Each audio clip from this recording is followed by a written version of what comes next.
Nel, ano yung naging mensahe ng Pangulo para sa mga Pilipinong nagtatrabaho abroad? Yes, muli tiniyak ni Pangulo Ferdinand Marcos Jr. ang pagtiyak sa kapakanan at proteksyon sa kapakanan ng mga overseas Filipino worker. Sa kanyang talumpati sa paggagawad ng parangal sa mga OFW sa 2025 Bagong Bayani Awards sa Malacanang kanina, inilahad ng Pangulo ang mga ginagawa ng kanyang administrasyon upang mapabuti ang kalagayan ng mga Pilipinong nagtatrabaho sa ibang bansa.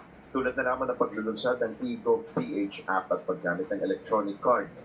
Sa ngayon, ginagawa na natin digital ang ilang proseso ng pagtatrabaho sa ibang bansa tulad ng OFW Travel Pass sa eGov.ph app at ang Online Employment Contract Verification System. Ang Overseas Welfare Administration naman ay nakakapag-issue na ng mahigit kumulang 300,000 electronic card na magbibigay sa mga migrant workers ng mas madaling access sa mga serbisyo ng ating gobyerno. Pagdating sa aspetong pangkalusugan, ayon sa Pangulo, mayroon ng itinayo na OFW Hospital, OWA Butika at mas pinalakas na programang pangkalusugan. Asahan rin aya ang tulong ng gobyerno sa pamamagitan ng Action Fund.